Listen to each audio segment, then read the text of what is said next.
We here at WRCT like to do something called the Queen of the Hill and the King of the Hill, where we time the Hill 1 pusher, and the fastest Hill 1 pusher on day 1 is crowned the day 1. The WRCT King and Queen of the Hill, the two sexiest people on the Carnegie Mellon University campus.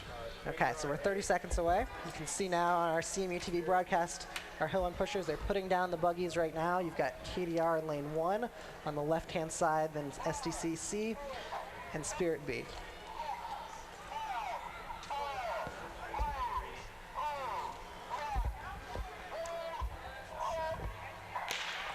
So we come up Hill 1 to start. KDR on the left in the white buggy, SDC C in the yellow buggy, and in the far right lane, Spirit B in the red buggy.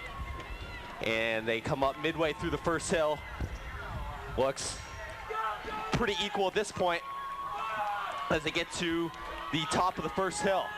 It looks like KDR A with the slight lead, followed by Spirit B and SDC in third place. As they'll come up hill number 2. It is KDR A in the lead as the free roll gets underway. KDR leads it, Spirit B right behind, and followed by SDC in a distant third. KDR leads it by about 3 or 4 buggy lengths, but SDC is gaining as they come around the first turn to the right, around Shinley Park. KDR still leads it. Spirit B closely behind, still about 3 buggy lengths, followed by SDC. As they are continue on the free roll around here, 5th. KDR still leads it. KDR with a 3 buggy lead. Spirit B right behind. Still on the free roll, and they will get into the chute here momentarily. KDR still with the lead. Has a good crowd gathering here around the chute. Nice turn by KDR. They still lead it. Spirit right behind, and SDC in a distant third, well behind. Now it's a 2-horse race coming down to hill 3. The pushers are on. Looks like KDR still with a slight lead in hill 3. Not too many windows were passed on hill 3, and they get into hill 4 as they will come up the hill near Porter and Baker Halls. As now the buggies are well behind, can't really see what's going on as the pushers push up near hill 4.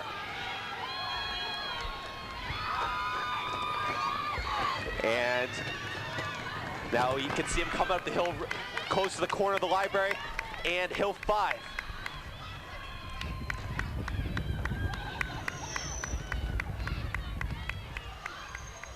Looks like KDR is taking the lead by a lot.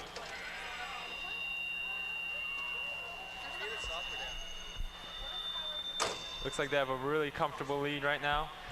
Coming close to the finish line. Coming up on 250 now.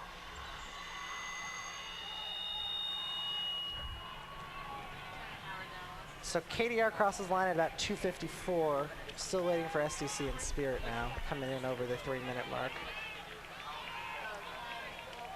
And Spirit crosses the finish line in second place at about 3:07. Yeah, and SDC will be in about 3:10. 3:10 is probably not a day 2 time for SDC there. Well, you're not likely to find many C teams rolling on day 2 there in the finals.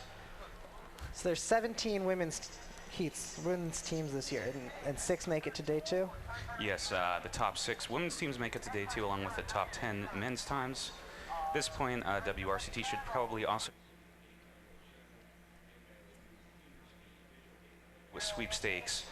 Timing board, they are the people that you need to bribe if you want to move your team up after a bad finish. So we'll wait for the semi-official times to come up on the AFIO time board. Yes, strictly speaking, no time is final until reviewed by the sweepstakes committee. Yeah, so tell us a little bit about the drop test that we're seeing taking place right now down on Hill 1.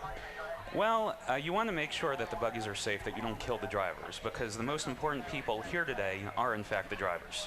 Pushers, you can always hire people off the street. Drivers are highly trained professionals. So you want to make sure that they're safe, that they're taken care of. You also want to make sure that no team took out the braking mechanism, because braking is important, yet it adds weight to the buggy. So if you wanted to be unscrupulous and remove the buggy braking system, you could do that, but they would catch it on the drop test. Basically, the buggy is released, is dropped, it rolls down the hill. They're supposed to brake within a certain distance. If they don't, big trouble in Little China. So it's a break or release a brake, and it looks like KDR has passed their drop test.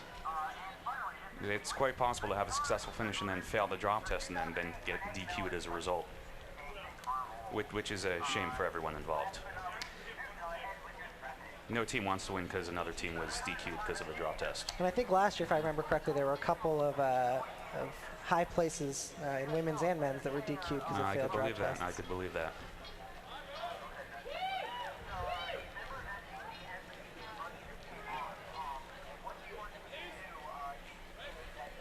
So what are some disqualifiable offenses? So there's failing a drop test. All right, there's failing a drop test. There is, of course, not having your hand on the push bar as you cross the finish line. That's important. There's interference with another buggy, contact with another buggy on the back hill. Lots of Ben-Hur chariot racing type steering, try to maneuver in the lead. You can maneuver all you want, but as soon as you touch another buggy, that's foul play. Pacing, if, say, a person from one team is running, and then someone from their team is running along on the sidewalk, and to help push them faster psychologically, that's also a DQ. Let's see what else. Probably alumni interference.